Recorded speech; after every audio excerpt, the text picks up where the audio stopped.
This is the first of what's going to be probably a good number of bonus shows this week. There is a lot to talk about in the lead up to the Ohio State-Oregon game. And we're going to be talking about all of it on this feed, weekly feed, BuckeyeHuddle.com. So go ahead and just open up a couple tabs on your computer. There's going to be a lot of stuff going on this week. We will have as much of it covered as we possibly can. This one going to be a little bit different. We're going to give you a little bit of the side from the Oregon Ducks, the opposing side, their press conference from after their win over Michigan State. There was some interesting stuff to take away from there.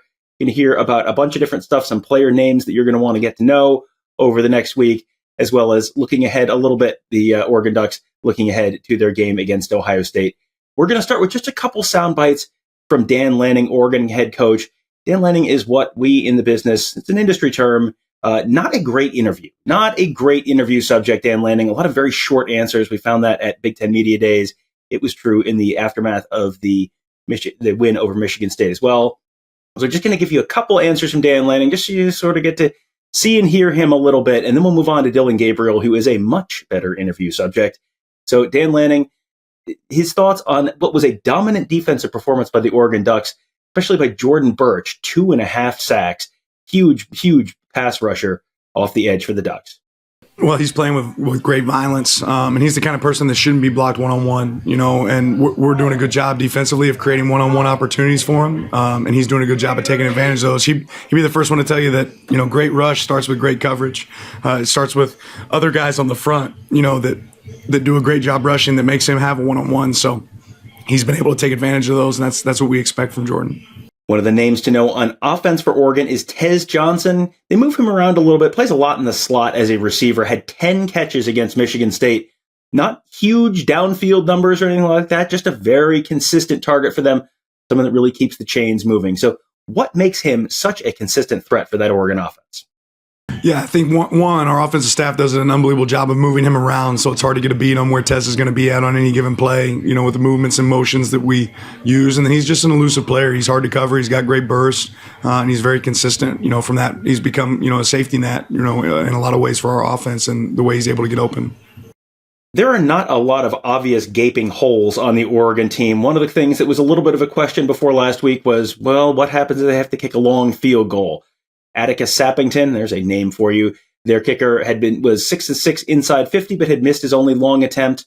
And then so they trotted out Andrew Boyle for his first field goal attempt of the season, nailed a 50-yarder against Michigan State. So how big is it to have Andrew Boyle filling that hole for the Oregon Ducks? Yeah, I told him after the play. I didn't want to tell him before, but this is exactly what we do. We do this period we call red zone lockout, and we almost created the exact same kick earlier in practice this week, and he nailed it. So for him to have the opportunity to be able to attack that, he's got a big leg.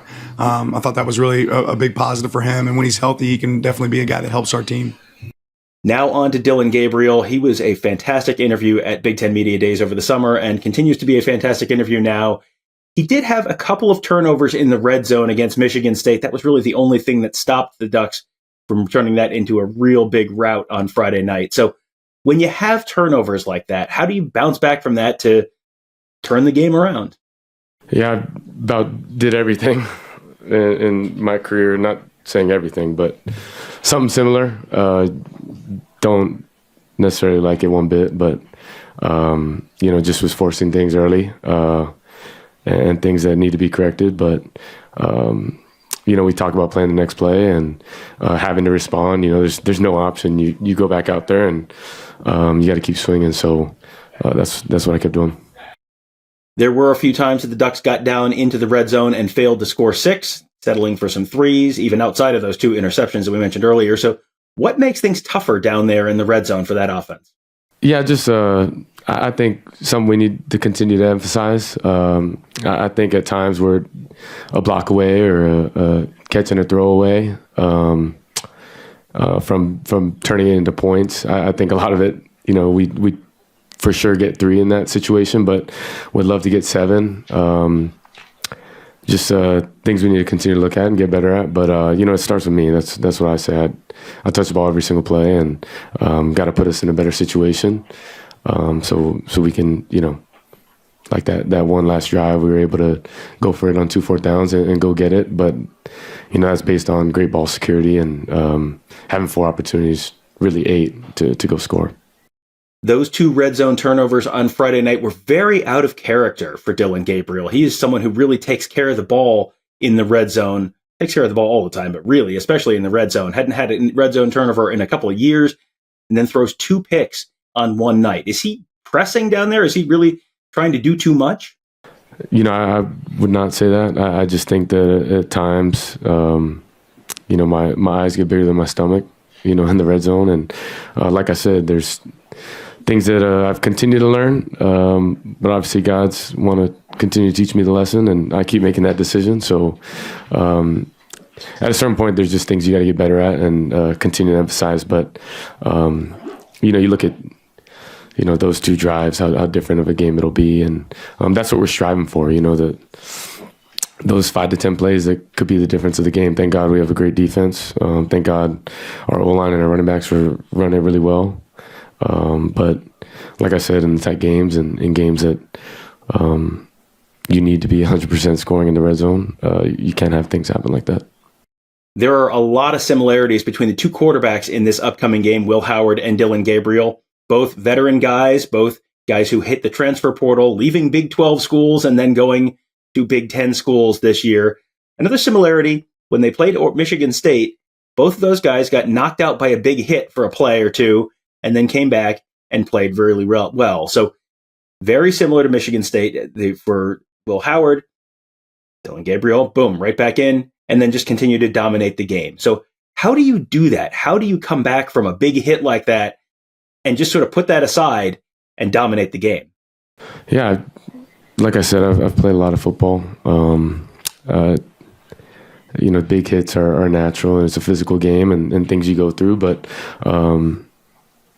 like I said, you got to keep swinging. It don't stop. And the clocks continue to tick. So I got a job to do, and that's playing quarterback for our guys and doing it the right way. But being aggressive, that's throwing it and running it aggressively. I think that's something you got to have in college football, and it's belief and trust in one another, and then me to finish in that situation.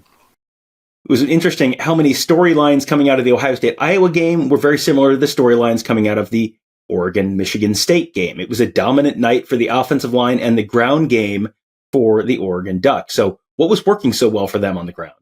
Yeah, I think schematically we had a lot of good things that put us in a good advantage. But I think up front, the knockback, something I can see from behind, in a really good way, but also just the 5 we have up there that we have extreme trust in. I think they've continued to get better every single game, and as we mesh together as a whole. But like I said, I think the combination schematically and then the guys, just having that mentality. And I'd be wrong to forget, Jordan and Noah just running a really aggressive, it really is a team effort, but when it's clicking in all cylinders, you can see how good it is. And the 5 to 10 plays is our strain to continue to get better. So that'll never end. Once Oregon's game against Michigan State was done, they were free to turn their attention to one of the biggest games of the regular season, that upcoming game against the Buckeyes. So what kind of opportunity does that game represent for Oregon? Yeah, great opportunity. I think it's a great opportunity because it's the next, and 2 great programs that have been known for playing good football, and it's things you look to as a young man in playing the game is those big time moments and great atmospheres. So super excited for it. We'll put this one to rest here tomorrow and go through it and dive into it, see how we can get better, and then it's full steam ahead. Here's another name you're going to want to know as a Buckeye fan heading into the Oregon game. How about Jordan James, one of the running backs for the Ducks? He had a huge night against the Spartans, over 150 yards on the ground in the first half. What makes him such a special weapon? He's got great vision. The guy's special. And I think he would say the same, the guys up front, creating the alleyways for him to work with. But when you're able to give him that space and then work on a third level defender, then he's able to do his thing, and make a move and get vertical. So that's just a testament to him and his work. But you see the 1-2 punch with him and Noah. I think that's special. And then, whenever I can finagle my way into the run game, I try, but I'll leave that to them. Here's another area where there were some similar storylines to the Ohio State-Iowa game. How much does it help the offense to have the defense shutting out the opponent into the fourth quarter? Yeah, they're special and they've been playing their butt off. And thank God, right? Because, I put them in two difficult situations. But, I wouldn't say it's less pressure. I think it's just more of a motivator for me to, play at a high level and not let those guys down. I think that's the main thing for me, right? Playing my game and trying to contribute the way I can so that, when we're all gelling together, all three phases, it can be special. So, like I said, I think from every game there's a lot to look at and learn from, but even more so, the emphasis got to be, on those mistakes on my end. You heard Dan Lanning talk a little bit about Tez Johnson earlier, but Tez Johnson really a big piece of that Oregon offense. Someone who feels like Dillon Gabriel's looking for a lot out there. One of the first reads for Dillon Gabriel, a little bit of a security blanket maybe. So what makes him such a difference maker for that offense? Yeah, love Tez, love everything he represents, just as a person. So I can definitely get behind a guy like that. But, to second, his playing ability is special. And he showed that, for many years. But I just think all the work we've put in together, the throwing sessions, whether it's one-on-one as a group, communication at a high level, a guy who's played a lot of ball as well. I had only good things to say about him. And, we, continue to find ways to, create solutions to problems. And he's a great problem solver. So glad he's on my team. And finally, anytime you ask a college football player about a team that's third or fourth or fifth on their schedule, they're always going to say, hey, listen, we got to focus on Idaho. We got to focus on Akron. We're not looking ahead. Okay, so now we can dispense with that nonsense. Okay, Ohio State's on deck.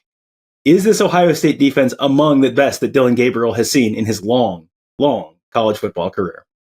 Yeah, I think, naturally, as a guy who's played college football, you watch at times, whether it's in the hotel before the night before the game or whenever it's on, depending on your time of game. But obviously a team that's extremely talented have won in a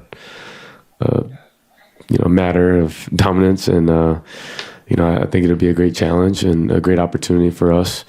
In front of our home crowd to play ball. But like I said, you dream for moments like these and games like this, and I think everyone's excited for it. So, like I said, you just look at what you can get better at, put this game to rest, and then, full steam ahead. So we will have much more coverage from the Ducks and the Bucks this week, heading into the Ohio State-Oregon game.